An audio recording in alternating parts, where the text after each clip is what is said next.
Yeah, ndithu Charles Mahango akuti ndithu akupanga review report la ndege ija kuyiyang'ana bwinobwino kuyiona umundumu komano akuti pamene papa akaona kuti lili bwinobwino akuti ndekuti basi komano akaonanso kuti pena pake pachizosamwitsa akuti ndekuti report la ndege lija kapena kuti investigation yonse kafukufuku yense uja akuti amene onjenso ndithu kuyenera kuyambiranso komano nkhani yonseyi ndithu pali ndithu asungwana awiriwa ndithu akuyilongosola bwino makamaka mmene zikukhalira kapenanso mmene zingakhalire. Guys, thank you so much Malawi and cameras. Nyumba yamalamulo dzuwa yayambapo. Yes.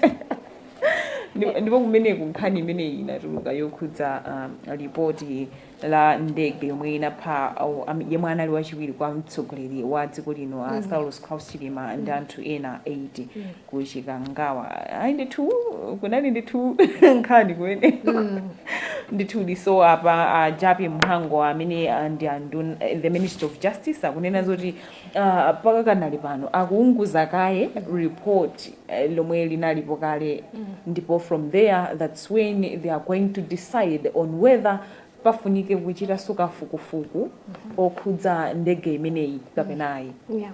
Of course, I mean, under Mahango, but not a Jabi Mahango. I know the confusion that comes in with the... Oh, yes, this is Charles Mahango. Charles Mahango, yes. The Mahango name, we might very confusing, also considering the fact that the Jabi Mahango is also a minister. Yes. So I understand the confusion. With Mahango, for clarification, when you brought up the Jabi Mahango, Minister of Justice, but yes, Parliament, honestly speaking. Oh, yeah, but the model. Okay, yeah, for a first day meeting.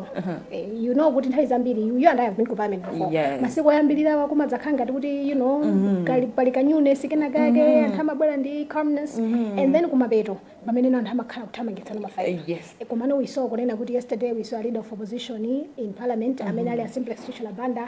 He also gave his commentary kapena kuti commentary ya opposition ba address a statement opening address ya ABM. Yes. And then we saw a Minister of Justice, we saw Galiati, we saw Yona Dadawiza Mkandawire, amongst many others who had a lot of things to say, which for me, I believe, of course it could be for this is new government. Yeah, apopo ndezi mango inena kutelo ndithu kuti mukhali kuluzana zala. Fande unali kodo.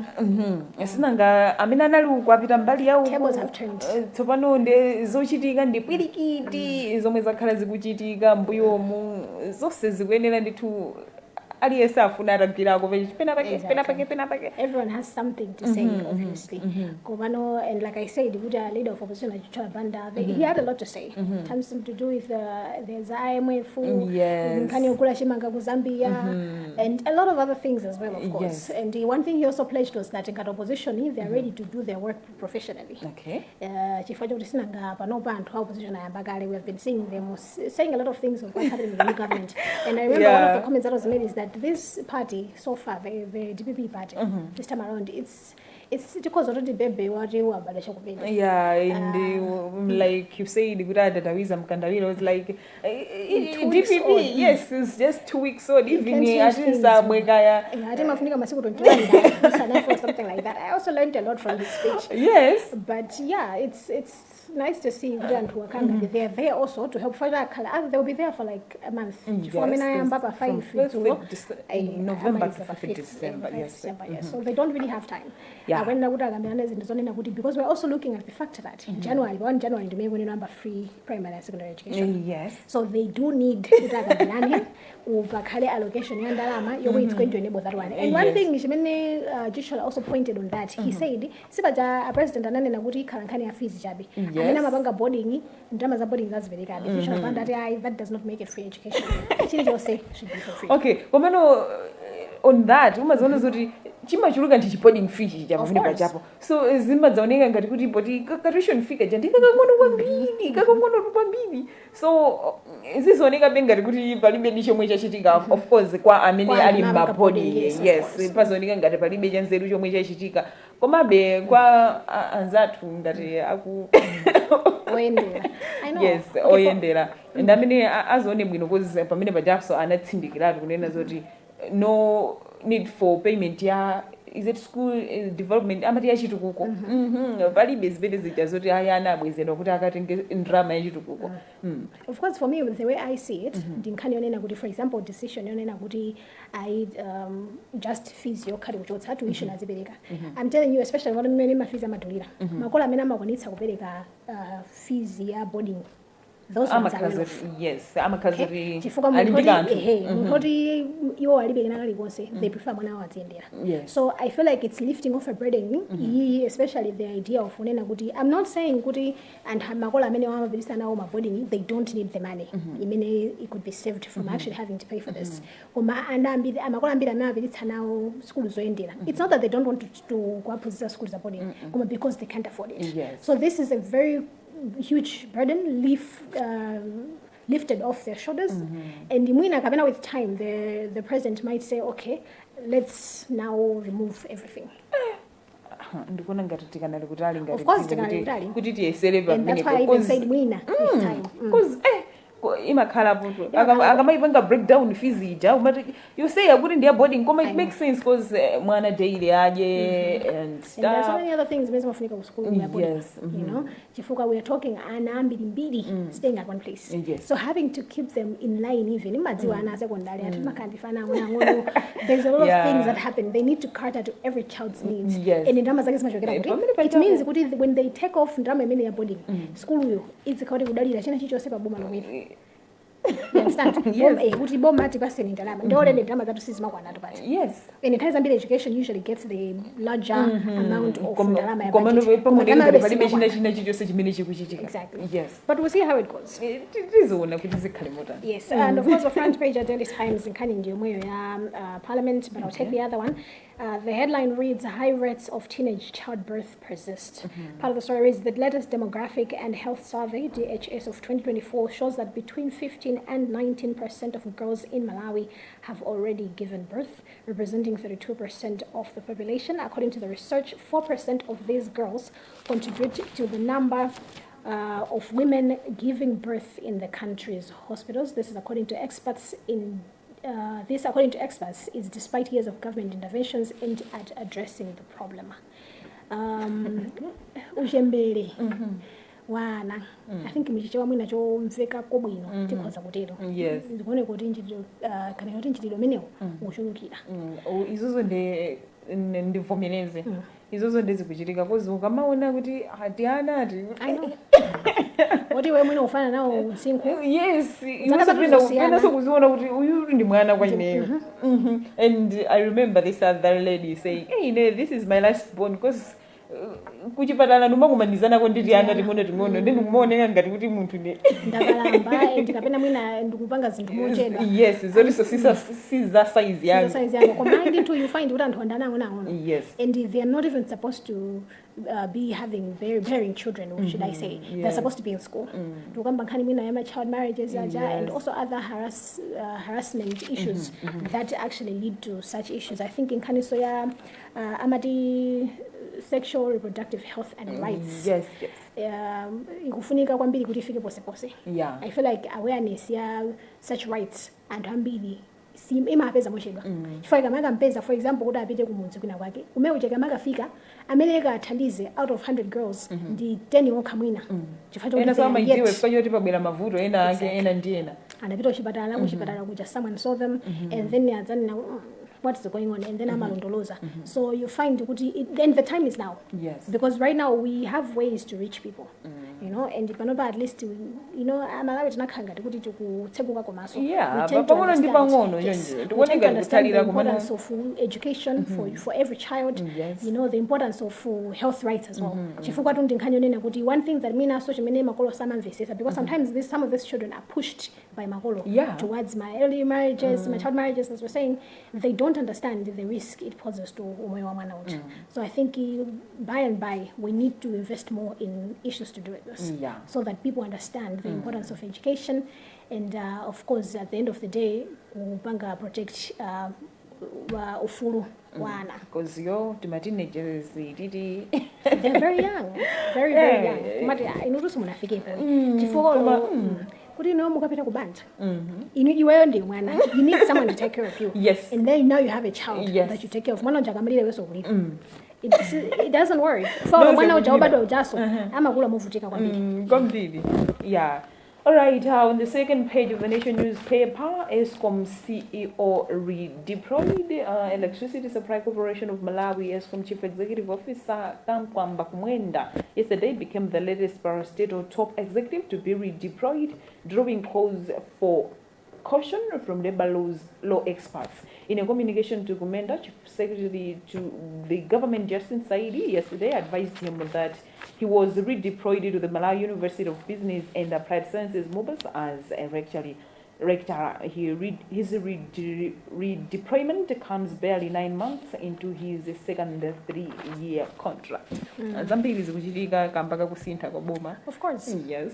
A lot. And it's expected actually. Yeah, nthawi zambiri ndizimene zimachitika. Basically all the time. So I don't think in number no mwina kalekale ndiri mwana for the yeah. In the recent years imene nambo mazilikira nkumaona what happens, especially when it comes to governance. Yes. Boma lilo salika mabwera limafuna libwenda anthu ake. Chifukwa chonena kuti okay, whether we choose to believe it or not, sabotage imachitika. Yeah. There's such a thing as sabotage, whereby even if it's not even governance, in several sectors, where we live, umaona sabotage. Is the leader in what way? So they try to sabotage that. So sometimes a leader, in this case, okay, I think I need to work with people who are going to help me. Yes. For there is no way that you would do good and and there's the one person, it means you're not going to move. You understand? You're not going to move. But we never know. I don't, it's just an assumption. If I am against him, you never know when the schedule is come. And I post the schedule, Matis, the Magis, no matter what, okay. I read my fate, I had fate. Kudikodaya kantawizanchi komapenda ezo kumaucheza. Komano inayopenda ndumazifusa be mafuso. Kwanza mbuyo musikuli magetsi anafika papa. No. Mbuyo and even nthawi titandikira nthawi yachisankho nthawi imene amanena zakuti ISCOM anena zoti magetsi panopa sazizima kozo anthu apange follow bwino za chisankho and stuff. I was like, odi magetsi amazima. I know. And then really from was nowhere, not happening. yes, from nowhere kungoona zakuti akuti kodi ndi chani. Magetsi madzi. Kupenda kumakhala tsiku lonse. Fuel.